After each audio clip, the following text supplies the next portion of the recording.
It affects us because there's a lot of projects that we don't even bid on anymore. If we know we're bidding against a non-union interior systems contractor, we know they're going to be about 20% lower than us.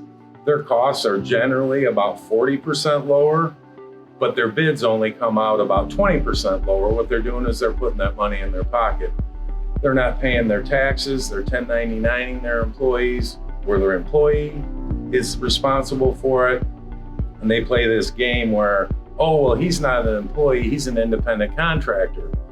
But they're directing all of the work. They're scheduling the work, they're supplying the material, they're dictating the work hours, what, if any, safety they do. So they are truly employees. It's a loophole. And what that does is, number one, it takes us out of competition. We can't compete with that, with the benefits, the taxes and all that. We just can't compete, so we don't even bid on it. What that does to the local economy is that affects the police, fire, federal taxes. It affects the whole community. There isn't anyone that isn't touched. When someone doesn't have workers' comp and they get hurt on the job and they don't have any money, they go to the hospital and they're treated anyway. That's increased healthcare costs for everyone. The other thing that it affects is the poverty rate. When one of these people get fired, get hurt, there's no unemployment, there's no safety net. It affects the food bank, it affects everybody. I actually pulled a check stub from one of our guys working at a major project in Wood County right now, and it's for a journeyman, it's about $250 a week in state, local, and federal taxes that are paid. On that site right now, there's about 400 people. That equates to about $100,000 a week in local, state, and federal taxes that are paid. So over the life of that job, it's gonna be about $5 million in taxes that are paid.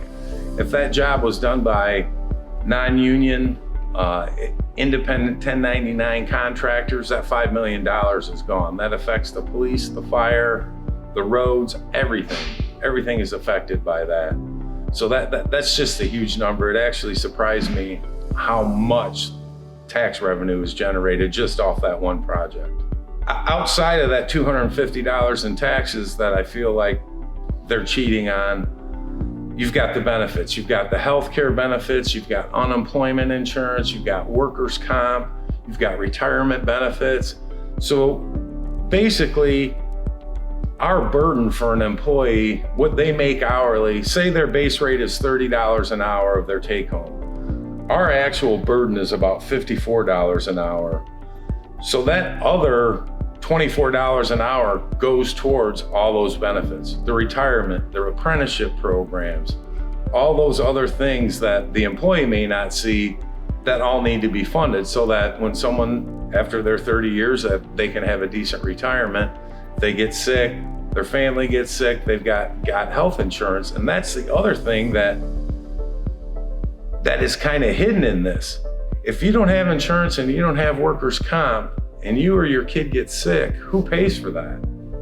The rest of us do. If it's unrecoverable debt from the hospital, they write it off and just raise their prices on the people who are paying. I think that the union needs to keep pressure on public officials, because I don't think that most of them that I've talked to at different events understand this underground, hidden in plain sight economy. I hate to compare it to like drug sales, but it's almost like that. It's just complete underground cash economy that people just don't realize is going on. Oh, I hired this guy to do my deck. He was $500 cheaper than the next guy. Well, that guy's not paying any benefits. He's not paying in the local economy. He's just taking that cash and running. He's not giving anything back to the local area.